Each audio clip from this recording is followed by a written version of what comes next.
America has a new president tonight, and what a day it's been. Inauguration ceremonies and celebrations wrapped up about an hour ago. After weeks of security concerns, President Joe Biden and Vice President Kamala Harris took their oath of office today, seemingly with no hiccups. But tonight, the real work begins, and the Biden administration has hit the ground running. So let's start tonight's big story with the first executive order signed under our nation's new leadership.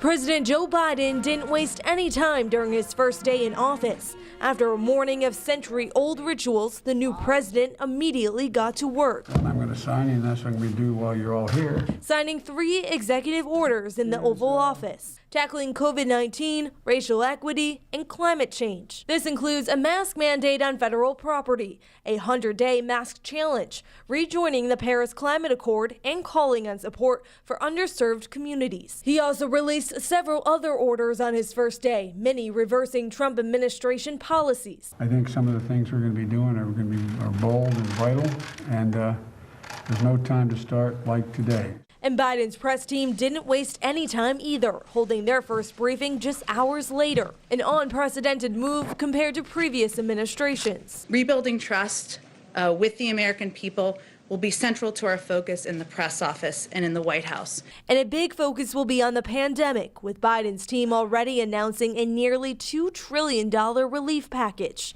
with a goal to get 100 million shots in the arms of Americans during his first 100 days. The issue that he wakes up every day focused on is getting the pandemic under control. The issue he goes to bed every night focused on is getting the pandemic under control. Congratulations, Mr. President. Now in office, Biden faces the true test. Can he turn his promises into reality? Vice President Kamala Harris also getting to work today, swearing in 3 new senators. 2 are the Democratic winners from Georgia's runoff races. The third is the vice president's replacement. Well, today's swearing in gave Democrats command of the U.S. Senate, which could make it easier to get some of the president's agenda passed, including immigration reform and an end to building the border wall. Well, today's inauguration ceremony was historic for so many reasons, from the looming shadow of that deadly Capitol attack to the pandemic still plaguing communities across our country, and the Vice President, Kamala Harris, breaking race and gender barriers, taking the second most powerful office in the nation. But is the president's promise to unite our country realistic after all of the divisiveness we've seen? I, Joseph Robinette Biden Jr., do solemnly swear. In his first address to the nation as its newly inaugurated president, Joe Biden called for unity. This is our historic moment of crisis and challenge, and unity is the path forward. And we must meet this moment as the United States of America. Political strategists on both sides of the political spectrum weighed in on President Biden's words to a country ravaged by the coronavirus and the economic hardship that's come from it, along with the division that still exists for many over the election. On the Republican side, former mayor of Fort Wayne and IU professor Paul Helmke. For all the challenges the country's facing, I thought it was optimistic. It basically said that when America's unified, we can handle all these challenges. And that's what we have to believe. Democratic strategist and Biden supporter Robin Winston moved beyond the words spoken by President Biden, noting the speech's location and the message that sent Wednesday. I think the very fact that he did it outside, on the same area of the Capitol that was stormed by folks who disagreed with the election turnout less than 2 weeks ago, first demonstrates resiliency and a commitment to do things the right way. The work and prayers of century have brought us to this day. Part of that commitment, speaking directly to the Americans who didn't vote for him. I love the fact that he said, even if you did not vote for me, I'm going to be a president to all Americans.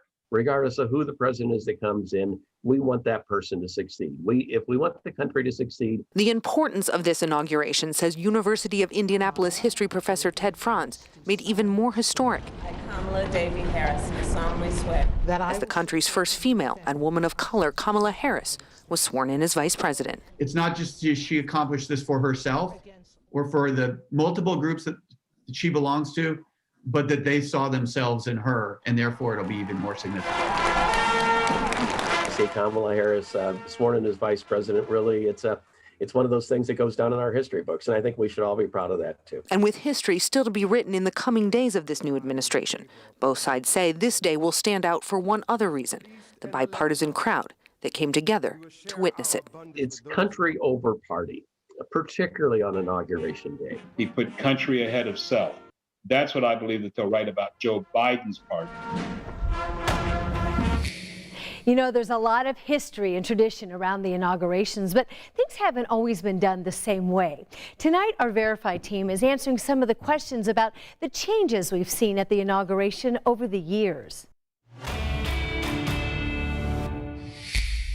President Joe Biden was sworn in Wednesday, officially making him the 46th president of the United States. Now, it's been tradition to see the president inaugurated on the east portico of the Capitol building.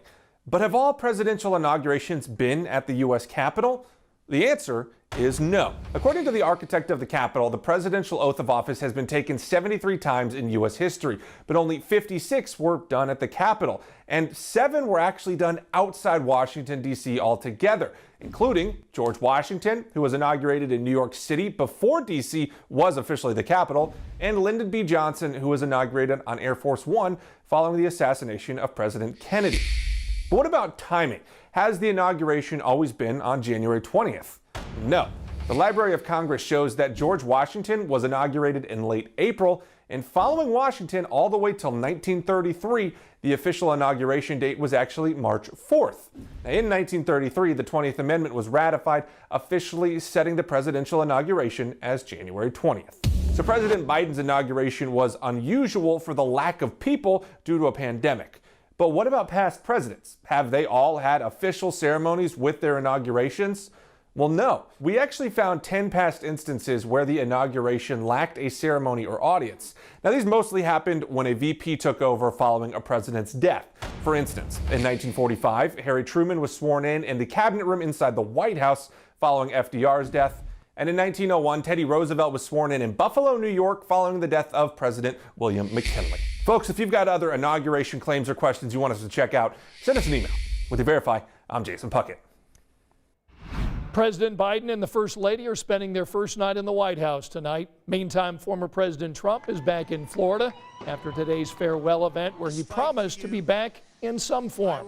But if the U.S. Senate decides to convict him in the upcoming impeachment trial, he could be barred from running for federal office again. And that wraps up tonight's big story for now, but we're going to be hearing from former Vice President Mike Pence in a few moments after his arrival back here in Indiana today.